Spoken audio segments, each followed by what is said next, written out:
दोस्तों, पाकिस्तान दुनिया के उन ममालिक में से शामिल है जहाँ पे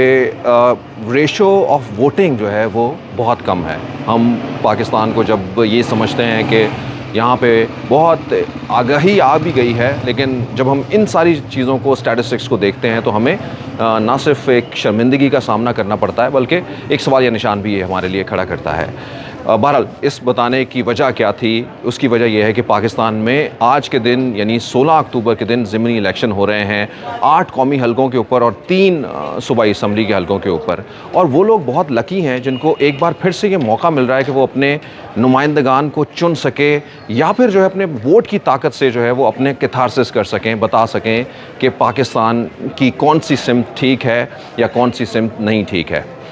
इमरान खान 7 हलकों के अंदर ख़ुद इलेक्शन लड़ रहे हैं, जबकि उनके मुखालिफ पीडीएम की जमातें और सबसे बढ़कर जो है वो नून लीग जो है उनका सामना कर रहे हैं। मैं इस वक्त पाकिस्तान ही के फैसलाबाद के 108 हलके में खड़ा हूँ। ये मैं सिर्फ इसलिए नहीं कि रिपोर्ट कर रहा हूँ, बल्कि मुझे भी ये मौका मिला and I feel my self lucky कि मैं भी अपनी कंट्रीब्यूशन दे सकूँ 108 हलके में अपना वोट दे के। मैं अपना वोट कास्ट करके अपने सारे दिन की रिपोर्टिंग के बाद जो है वो अभी फ़ारिग हुआ हूँ, और what I am looking forward कि वो लोग जो हमें देख रहे हैं उनको भी ये मैसेज दिया जा सके कि चाहे आप कहीं पे भी हैं, चाहे आपका कितना भी इस वोटिंग सिस्टम के साथ जो है वो कंसर्न है या फिर नहीं है, लेकिन आप वोट ज़रूर कास्ट करें, बिकॉज़ ये महज़्ज़ब कौमों के लिए बहुत ज़रूरी है, महज़्ज़ब लोगों के लिए बहुत ज़रूरी है। आपको अगर 2 मफरूज़े हो सकते हैं हाइपोथेसिस, एक ये कि आप समझें कि आपके नुमाइंदगान ठीक नहीं है या आप इस सियासी निज़ाम से जो है वो आपका कोई बेहतर जो है वो इसके हवाले से राय नहीं है, या आप उसके ऊपर बिलीव नहीं रखते हैं,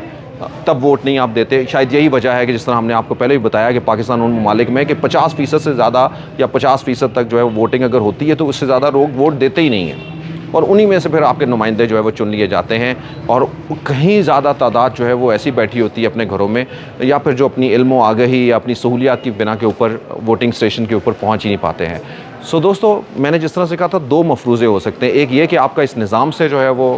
आप बिलीव नहीं रखते, या दूसरी जानिब आपको ये बिलीव नहीं है कि आपका दिया हुआ वोट जो है वो उसी तरह से उसका हक़ जो है वो अदा किया जाएगा। यानी ये एक भी मफरूज़ा जो है वो लोगों में दिखाई देता है कि आपके वोट के डब्बे चेंज या आपके वोट चेंज हो जाएंगे, और कुछ लोग जो है वो इसको अपनी पसंद से जो है वो अपनी आशीर्वाद से जो है वो कुछ लोगों को आगे लेके आएंगे। मैं समझता हूँ कि ये दोनों मफरूज़े गलत हैं, या इन दोनों मफरूज़ों को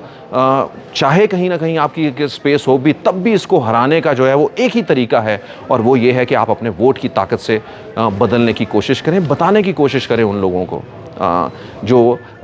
जिन तक ये पैगाम पहुंचता है। आज भी आप लोगों के लिए ये मौका है कि आप लोग आइए, फटाफट से अपने अपने घरों से उठिए, जो भी पार्टी आपको बेहतर लगती है, जिसका भी मंशूर या जिसकी भी बात आपके दिल को लगती है, या जिसका किरदार और काम जो है वो जिसने आपके लिए कुछ बेहतरी की है, आप उसके लिए आगे बढ़ सकते हैं। और वो सब कुछ जो आपको लगता है कि अगर किसी जगह के ऊपर कोई नाइंसाफ़ियाँ हुई हैं तो वहाँ पे भी उसका भी जवाब आप अपने वोट की ताकत से ही दे सकते हैं। तो बाहर निकलिए, वोट डालिए, पाकिस्तान के लिए, अपने कल के लिए और अपने बच्चों के रोशन मुस्तकबिल के लिए। बहुत बहुत शुक्रिया।